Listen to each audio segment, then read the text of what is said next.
Simple, beautiful belief, right? We believe there's one creator, okay?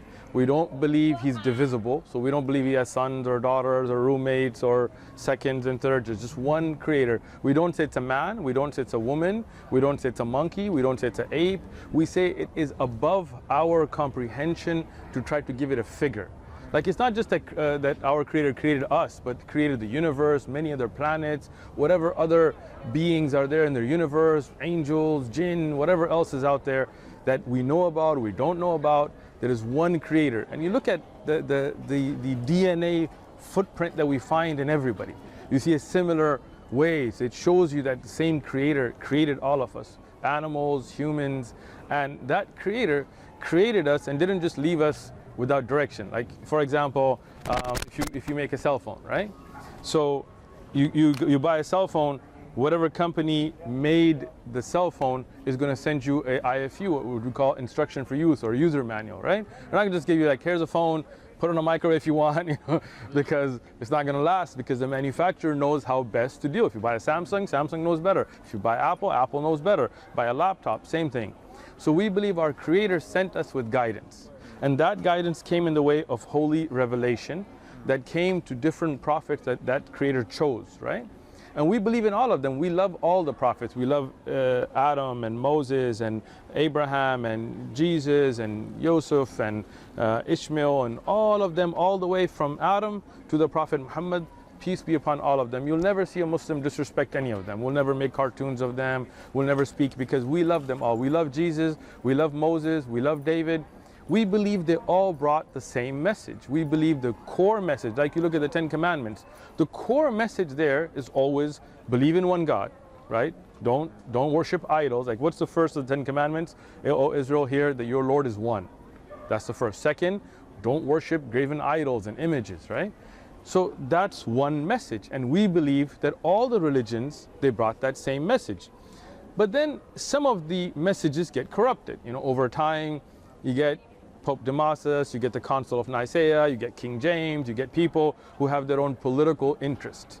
So Jesus goes from being a prophet to being divine, or being the Son of God, or the God himself. And as they start to edit and update these texts, they start to cause contradictions within the writings. Milad, do you want to give them a... Right? So then you see a corruption come forward. So God, creator, the most, like, we know Allah through many names, the most merciful, the most loving, the one who's strict in account, like all of those are the different qualities of our creator, right? So that creator then sends out of his mercy, if one prophet's time's over, he sends another one, until obviously you can always at the beginning, you're always going to end with everything in the world, right? So through revelation, the last of the revelation is the Qur'an, right? And the Qur'an uniquely has been preserved, because in the time of the Prophet Muhammad, peace be upon him, they memorized the entire Qur'an, cover to cover, Fatiha to Nas. How you doing? Right? So there you have not just written manuscripts, you have it memorized. Until today we have brothers that memorize the Qur'an, you know, that memorize the entire Qur'an. We'll do a quick, you want to do a quick little test with this guy? Let's have fun. Umar. Yeah. Come over here. Now, I'm going to pick a surah, you know, just pick a chapter at random, right? And me and him are both going to read it from memory, no book, all right? And you check, all right? Let's go with Surah Taha, right? Taha, which is in the Quran. Have a good one, right? أعوذ بالله من الشيطان الرجيم بسم الله الرحمن الرحيم طه ما أنزلنا عليك القرآن لتشقى إلا تذكرة لمن. The same one. So he's going to do the same one now, the same beginning of Surah Taha, from memory.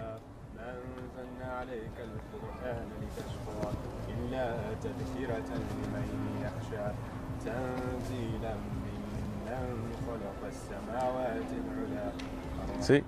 Now, we can continue on to the end of the surah, both of us, right?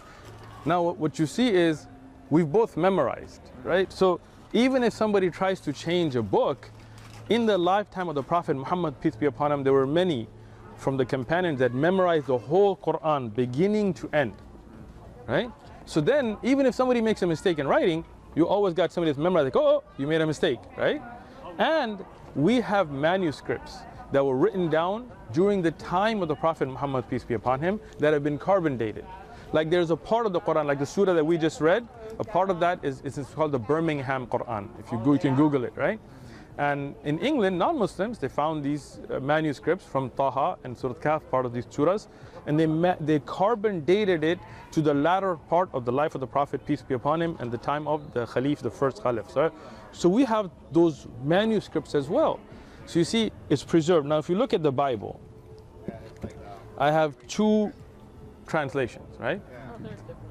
There you go. You're already up on it. I have German relatives who are Catholic who very much talk about the English translations of the Bible. Exactly. I mean, if you look at King James, and this is the King James translation, right? Yeah. This is the standard you find in English today, and most other translations are based on this, right? But you can see the mistakes and contradiction in here are many. This is the New World Translation, the Jehovah's Witness translation, right?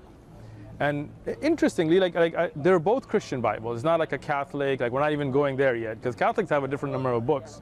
But I'll just show you some interesting things between these two translations, right? One is a difference in English, like somebody could translate the word as going or walking or whatever. That's a different issue. But here, if you look at Luke 9:56, it says, "For the Son of Man did not come to destroy men's lives, but to save them, and they went to another village." So you see the verse, right? Luke 9:56. Same Christian Bible, but this is the Jehovah's Witness New World Translation. We go to the same Luke 9:56. So they went to a different village. You see, the whole Son of Man came to this, the whole thing is gone, right? Let me give you one more just for fun. This is in Matthew 18:11. Matthew 18:11. "For the Son of Man was to come to save that which was lost." Right? Let's just look up Matthew 18:11. It's not there. It's just an asterisk. You see? So what does that tell you? Even between those that researched the original text, they found differences, right? Now even, go ahead, please. I've become interested in what I believe most people know as Sufism. Sufism, okay. Yes. What are your thoughts on that? So in Islam, we have one core source of guidance, right? We have the Quran, and from the Quran, we see the authority of what we call the Sunnah, meaning the way of the Prophet Muhammad, peace be upon him, right? So I'm going to take you a little bit deep. Don't stay with me. I'm getting there, right? So like I went back to the phone, right? Like let's say I create a very expensive medical equipment, right? So what I'm going to do is I'm going to send what's called an instruction for use, and I'm going to send a trainer, because my trainer gets trained how to do it, and then he goes to you and tells you, hey, if you're going to use this, you're going to use it like this, okay?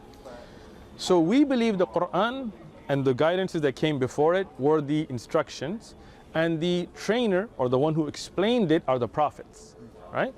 So the Quran teaches us how to do tazkiyah, how to cleanse ourselves, how to take out bad habits. And the Prophet, peace be upon him, showed us through his sunnah what we call dhikr, like how to remember Allah, how to remember our Creator, how to take out hasad, like jealousy, and things that are shirk, like those things from our heart.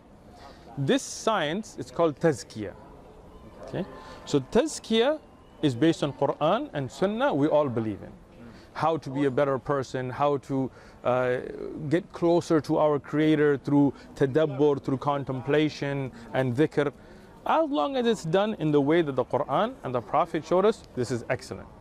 Under the umbrella of Sufism, you have all kinds of things, right? Like, I mean, there's a wide array, right? Some that would be given that title, even if they didn't really take it for themselves, like very early scholars, they still stuck to the essence of what was revealed.